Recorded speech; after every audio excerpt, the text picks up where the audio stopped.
بسم اللہ الرحمن الرحیم۔ السلام علیکم ورحمۃ اللہ وبرکاتہ۔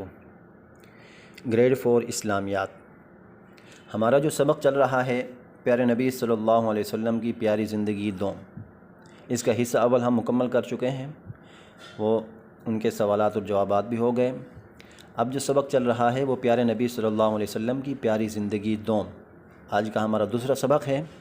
کل ہم نے کچھ ریڈنگ کی اور اس ریڈنگ میں ہم نے یہ پڑھا کہ صحابہ کرام رضوان اللہ تعالیٰ علیہم اجمعین ایک مختصر سی جماعت لے کر انہوں نے ہجرت کی حبشہ کی طرف۔ پہلی مرتبہ ہجرت کر کے گئے، پھر واپس لوٹے، پھر دوبارہ ہجرت کر کے گئے۔ اب اس ہجرت میں کفار مکہ نے ان کا تعاقب کیا، جس ملک میں رہ رہے تھے حبشہ کی طرف، وہاں پہنچے اور وہاں کا جو بادشاہ تھا نجاشی، ان سے جا کر درخواست کی کہ یہ لوگ اپنے پرانے مذہب کو چھوڑ کر ایک نئے مذہب کو اختیار کر چکے ہیں، ان لوگوں کو نہ آپ جانتے ہیں اور نہ ہی ہم جانتے ہیں۔ ان کے جو بڑے شرفاء لوگ ہیں انہوں نے ہمیں بھیجا ہے کہ آپ انہیں لے کر واپس آ جائیں، تو آپ انہیں ہمارے حوالے کر دیں تاکہ ہم ان کو لے کر ان کے بڑوں کے سپرد کر سکیں۔ تو بادشاہ نے کہا کہ جب تک میں حال معلوم نہ کر لوں اس وقت تک میں انہیں ان لوگوں کو آپ کے حوالے نہیں کر سکتا۔ یہ بات جب صحابہ کرام کو معلوم ہوئی، جو لوگ ہجرت کر کے آئے تھے، انہیں پریشانی ہوئی کہ اب کیا بنے گا، تو انہوں نے اللہ رب العزت پر بھروسہ کیا اور ہمت سے بادشاہ سے ملنے کا ارادہ کر لیا۔ آگے سے ہم ریڈنگ کرتے ہیں کہ دربار میں حضرت جعفر رضی اللہ تعالیٰ عنہ کی تقریر۔ یہاں سے بادشاہ کی دربار میں پہنچ کر سلام کیا گیا۔ کسی نے اعتراض کیا کہ تم نے بادشاہ کو آداب شاہی کے موافق سجدہ نہیں کیا۔ ہوتا یوں تھا کہ جو بھی بادشاہ کی مجلس میں آتا سب سے پہلے سجدہ کرتا، تو جب انہوں نے دیکھا کہ کسی نے سجدہ نہیں کیا تو اعتراض کیا گیا۔ مسلمانوں نے کہا ہمیں ہمارے نبی صلی اللہ علیہ وسلم نے اللہ رب العزت کے سوا کسی کو سجدہ کرنے سے منع کیا ہے۔ اس کے بعد بادشاہ نے ان سے حالات دریافت کیے، ان کے متعلق پوچھا، تو حضرت جعفر رضی اللہ تعالیٰ عنہ آگے بڑھے اور کہا اے بادشاہ، ہم لوگ جہالت میں پڑے ہوئے تھے، نہ اللہ کو جانتے تھے نہ اس کے رسولوں سے واقف تھے، پتھروں کو پوجتے تھے یعنی پتھروں کی عبادت کرتے تھے، مردار یعنی کہ حرام کھاتے تھے، برے کام کرتے تھے، رشتے ناطے توڑتے تھے، ہم میں سے جو طاقتور ہوتا، قوی ہوتا، وہ ضعیف یعنی کہ کمزور کو ہلاک کر دیتا تھا۔ ہم اسی حال میں تھے کہ اللہ نے ہماری طرف اپنا ایک رسول بھیجا جس کے نسب کو یعنی جس کے خاندان کو، جس کی سچائی کو، جس کی ایمانداری کو اور جس کی پرہیزگاری کو ہم خوب جانتے ہیں، یعنی کہ وہ نیک بندہ ہے۔ اس نے ہمیں ایک اللہ وحدہ لا شریک لہو کی عبادت کی طرف بلایا اور پتھروں اور بتوں کو پوجنے سے ہمیں منع کیا، ہمیں روکا۔ اس نے ہمیں اچھے کام کرنے کا حکم دیا اور برے کاموں سے منع کیا۔ اس نے ہمیں ہمیشہ سچ بولنے، ایمانداری، صلہ رحمی اور پڑوسیوں کے ساتھ اچھے برتاؤ، اچھے سلوک کا حکم دیا۔ ہمیں نماز، روزہ، صدقہ اور خیرات کا حکم دیا اور اچھے اخلاق کی تعلیم دی۔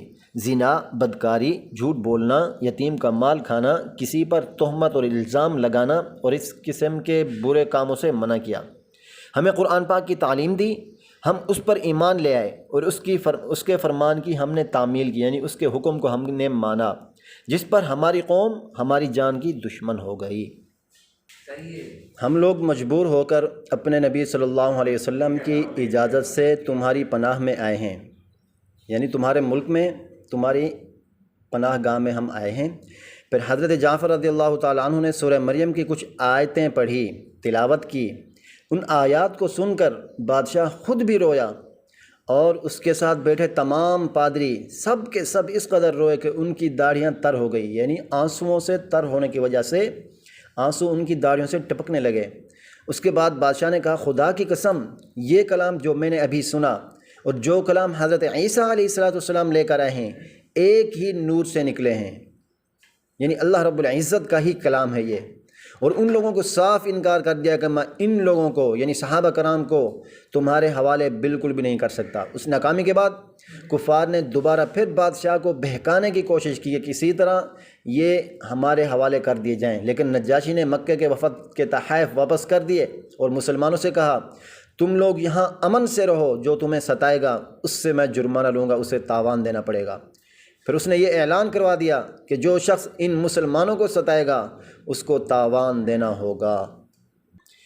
جب یہ وفد خالی ہاتھ واپس لوٹا، ہر طرح کی انہیں ناکامی کا سامنا کرنا پڑا۔ آگے آپ دیکھ رہے ہیں شیب ابی طالب میں محصوری۔ تو اپنے وفد کی ذلت سے واپسی نے کفار مکہ کے غصے کو بہت بھڑکا دیا، آگ بگولا کر دیا۔ اس کے ساتھ ہی حضرت عمر رضی اللہ تعالیٰ عنہ کے اسلام لانے نے انہیں اور بھی جلا رکھا تھا۔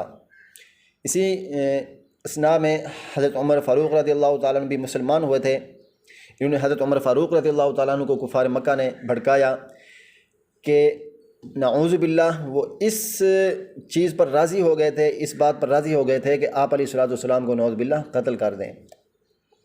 لیکن ہوا یوں کہ انہوں نے کفار مکہ نے حضرت عمر فاروق کو اس بات پر راضی کیا کہ وہ قتل کریں، لیکن جو وہ چاہ رہے تھے وہ نہیں ہوا، بات اس کے برعکس ہو گئی۔ تو غصے میں اور بھی یہ لوگ جل رہے تھے۔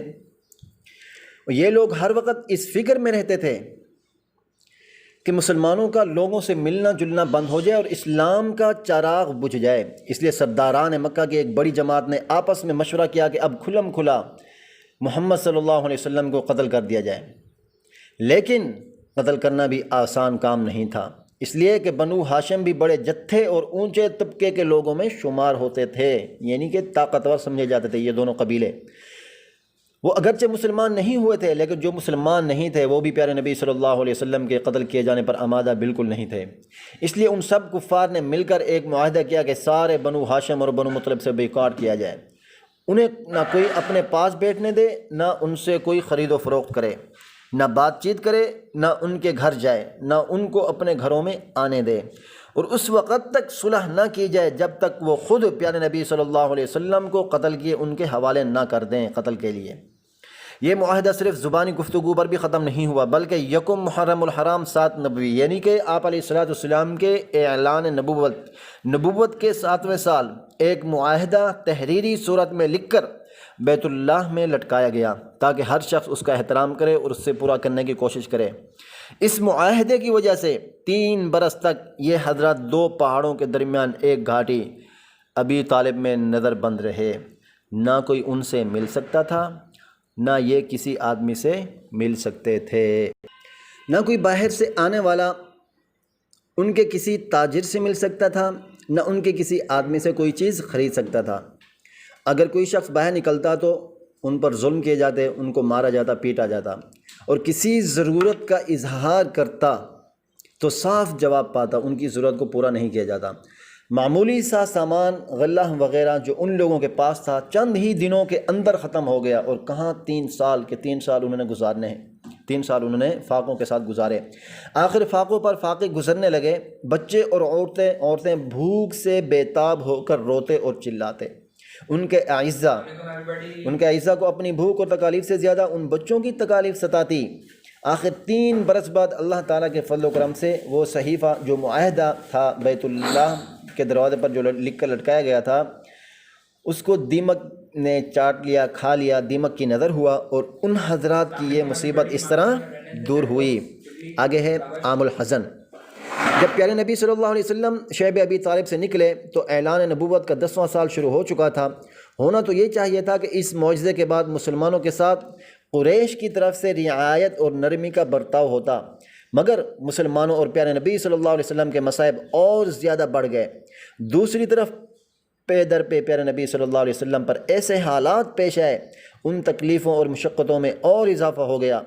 رجب المرجب کے مہینے میں شفیق چچا ابو طالب کا انتقال ہو گیا۔ ابو طالب کے فوت ہوتے ہی کفار مکہ کی ہمتیں اور بھی بڑھ گئی، ان کے حوصلے اور بھی بڑھ گئے، ظلم و زیادتی مزید ہونے لگی۔ ابو طالب ایک با اثر اور بنی ہاشم کے ایسے سردار تھے جن کا سب لحاظ کرتے تھے، پاسداری کرتے تھے۔ ان کے انتقال کے بعد بنو ہاشم کا رعب و اثر جو مکہ میں قائم تھا باقی نہ رہا۔ ابو طالب کی وفات کے تقریباً 2 ماہ بعد رمضان نبوت کے 10ویں سال حضرت خدیجہ رضی اللہ تعالیٰ عنہ کا بھی انتقال ہو گیا۔ وہ آپ کی تمام مصائب میں غم خوار اور رفیقہ تھی۔ آپ کو حضرت خدیجہ رضی اللہ تعالیٰ عنہ سے بڑی محبت تھی، سب سے پہلے وہی آپ پر ایمان لائیں۔ انہوں نے ہمیشہ آپ کی ہمت بندھائی اور مصیبتوں میں آپ کو تسلیاں دی۔ ابو طالب اور حضرت خدیجہ رضی اللہ تعالیٰ عنہ دونوں ایسے رفیق اور ہمدرد تھے کہ ان کی وفات نے پیارے نبی صلی اللہ علیہ وسلم کو بہت ہی غمگین بنا دیا، اور ساتھ ہی قریش کی ایذا رسانیوں میں اضافہ ہونے لگا۔ قریش نے پیارے نبی صلی اللہ علیہ وسلم کو ستانے اور نقصان پہنچانے کے لیے میدان خالی پا کر آزادانہ اور بے باکانہ مظالم کا سلسلہ جاری کر دیا۔ یہی وجہ ہے کہ اس سال کا نام ہی عام الحزن یعنی غم کا سال مشہور ہوا۔ یہ تھا ہمارا سبق، پیارے نبی صلی اللہ علیہ وسلم کی پیاری زندگی دوم، اس کی ہم نے ریڈنگ کرنی ہے، کم از کم ان کو 2 سے 3 مرتبہ دہرائیں، اور آپ علیہ السلام کے متعلق جتنے بھی حالات ہیں آپ علیہ السلام کی زندگی کے متعلق، ان کو آپ اپنے ذہن نشین کریں، ذہنوں میں بٹھائیں، ان کا مطالعہ کریں، مشکل جو الفاظ ہیں ان کے معنی کو حل کرنے کی کوشش کریں، اور آپ علیہ السلام کی سیرت مبارکہ کے جو پہلو ہیں ان کو پڑھنے کی اور ان کو جاننے کی ضرور کوشش کریں۔ اس کی امید ہے کہ آپ ریڈنگ کریں گے انشاءاللہ تعالی۔ اگلے سبق میں ہم اس سبق کے جو مشقی سوالات ہیں ان کو حل کریں گے۔ اپنا خیال رکھیے گا۔ السلام علیکم ورحمۃ اللہ وبرکاتہ۔